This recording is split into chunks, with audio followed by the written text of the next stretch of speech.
BAPS का मंदिर बनना आपके सहयोग के बिना ये संभव ही नहीं था। और मेरी पहली मुलाकात थी, मैंने सिंपली आपको रिक्वेस्ट की कि जरा आप देख लीजिए, और पलक झपकते ही आपने उसका निर्णय करके मुझे बता दिया कि आप बस जगह पर ऐसे उंगली रख दीजिए, आपको जगह मिल जाएगी। बस जगह पर ऐसे उंगली रख दीजिए, आपको जगह मिल जाएगी। तो मोदी साहब का इनिशिएटिव अच्छा है, लेकिन पाकिस्तान को इस पर परेशान होने की जरूरत नहीं है।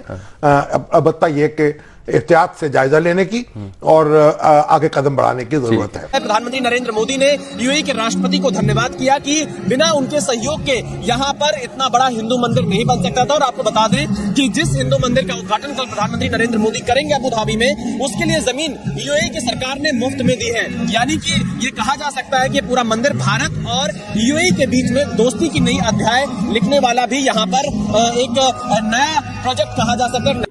जैसे जैसे इंडिया के इकोनॉमिक रिलेशंस दुनिया के साथ ठीक हो रहे हैं, it's time to export the religion as well to these countries.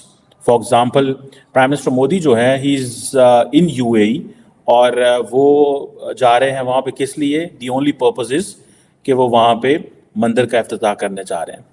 Pride, Hindu pride. कल मुझसे किसी ने कहा कि आप मोदी भगत हैं। मैंने कहा यार, मैं मोदी भगत नहीं हूं, मैं नेशनलिज्म भगत हूं। मुझे मोदी साहब की चीजें, मेरा मोदी साहब के साथ क्या लेना देना, वो अपने मुल्क के अंदर है। हाँ, ये एक बात है, बहसीत स्टूडेंट ऑफ पॉलिटिकल साइंस, जो उन्होंने नेशनलिज्म की जो तारीख रकम की है, दैट इज क्वाइट इंप्रेसिव। और मैं समझता हूं, मेरी ये दुआ है कि जो मेरे मुल्क के लौंडे लपाड़े हैं, उनको भी कोई ऐसा लीडर मिले जो उनको नेशनलिज्म, जो उनको प्राइड बताए, जो आई डिफाइन करे कि पाकिस्तान। ऐतिहासिक स्टेडियम में हर धड़कन कह रही है,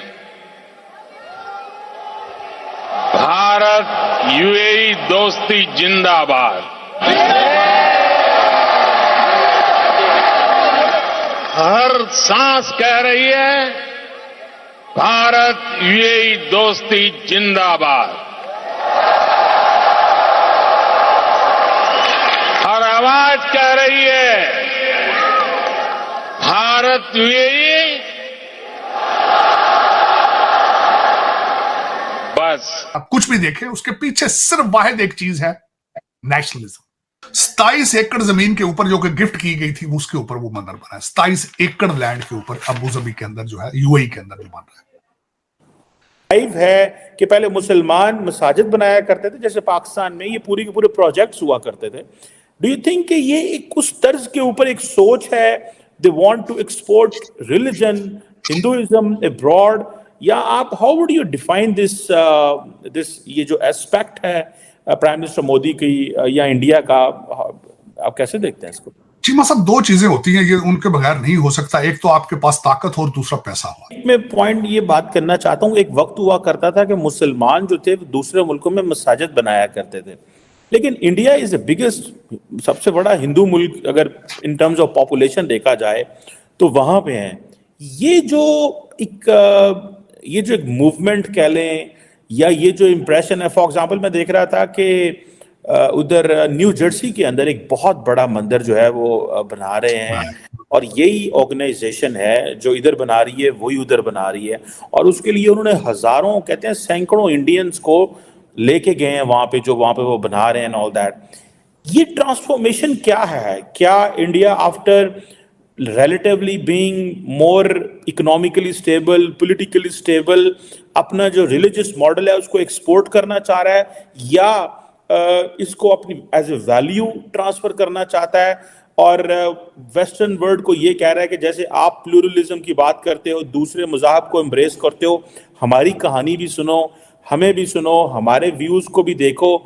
जैसे फॉर एग्जांपल राम मंदिर की बात हुई तो मॉरिशस, नेपाल, अभी मैं देख रहा था श्रीलंका का जो राजा पक्सा फैमिली का एक बंदा है वो आया हुआ था उधर, उसने विजिट किया है। सो ये जो पहले मुसलमान जो थे वो ताकत में थे, जहां जाते थे लूटमार भी करते थे, फिर मस्जिदें भी बनाते थे, सारा कुछ करते थे साथ। फिर उसके बाद आपने मजहब को कारोबार बनाया। आज मैं आपको छोटी सी, मुझे तकलीफ हुआ अगले दिन इस बात को देख के, आप ना सिर्फ इनकी मिसाल दें, भारत इस वक्त बंदर बना रहा है, लेकिन बहुत अरसे से यहूदी अमेरिका में एक मूवमेंट उनकी है, बर्थ राइट ट्रैवल। यहूदी बच्चा चाहे अमेरिका में पैदा हो, उसको फ्री टिकट दिया जाता है इजराइल जाने का, जाके अपनी होमलैंड को देखकर।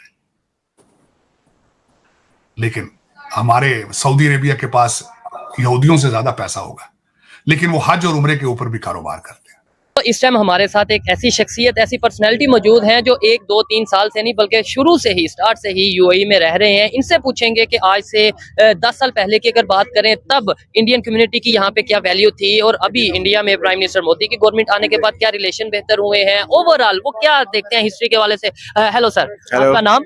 मेरा नाम तरुण तेजवानी। ठीक है सर, आप बेसिकली कहाँ से, इंडिया के कहाँ, किस सिटी से बिलोंग करते हैं? मैं बॉम्बे से हूँ। ठीक हो गया। और मैं अबू धाबी में पला बड़ा हुआ हूँ। ठीक हो गया सर, अगर आप थोड़ा सा एक्सप्लेन करें आज से 10 साल पहले कैसे रिलेशन थे इंडिया के यूएई के साथ, या फिर अगर बात करें पासपोर्ट की क्या वैल्यू थी आज से 10 साल पहले, 15 साल पहले, और आज क्या है? तो बेसिकली 10 साल पहले भी अबू धाबी और भारत के बीच में बहुत कॉर्डियल रिलेशनशिप्स थे। ठीक है। और इन पिछले कुछ 10 सालों में मोदी जी की गवर्नमेंट के आने के बाद रिलेशनशिप बहुत स्ट्रेंथन हुए हैं। इतने सालों के बाद आई थिंक इंदिरा गांधी जी के बाद भारत के प्रधानमंत्री पहली बार यूएई आए थे, और तब से आई थिंक ये करीबन दूसरी या तीसरी दफा है जो आए हैं। तो इससे ये पता चलता है कि लोगों के बीच में जो कनेक्ट है वो बहुत स्ट्रांग हुआ है, और यहाँ की कम्युनिटी में हमने एक भारत के लिए एक न्यू रिस्पेक्ट देखा है, जो हम लोग रिस्पेक्ट मैं कहूँगा बनाया गया है, मतलब अपने काम से, अपनी एफर्ट के साथ बनाया गया है, बनवाया गया है। अच्छा सर, क्या कहेंगे आने वाले टाइम में ये रिलेशन मजीद बेहतर होते नजर आ रहे हैं? एब्सोल्युटली, अच्छा, एब्सोल्युटली। इसमें लीडरशिप का कितना रोल है? लीडरशिप का बहुत बड़ा रोल होता है, बिकॉज वो लोगों को रिप्रेजेंट करते हैं। एक तो इंडियन डायस्पोरा है जो यहाँ पे बहुत ही हार्ड वर्किंग है, और उन्हें जाना जाता है उनकी हार्ड वर्किंग की वजह से। तो एक तो कम्युनिटी का जो नेचर है, जो उनका कल्चर है, और प्लस जो लीडरशिप है, together that strengthens the nation and brings people closer. ठीक है सर, मुझे बताइएगा, आप शुरू से यहीं पे रह रहे हैं, पाकिस्तानी कम्युनिटी को भी आप बहुत अच्छे से जानते होंगे, शायद साथ काम भी करते होंगे आपके ऑफिस में, और ये सारा इर्द गिर्द होगा। उनमें और आप में क्या फर्क, हमारे में और आप में क्या फर्क देखते हैं इधर यूएई में?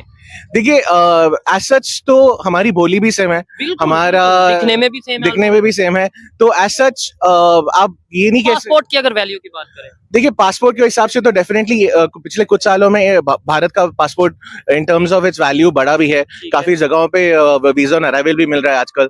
तो उस तरह से डेफिनेटली आप देख सकते हो कि इंडिया का जो प्राइड है, इंडिया का जो सेल्फ कॉन्फिडेंस है इंडियंस में, वो बहुत ही बड़ा है। हमें क्या सीखने की जरूरत है?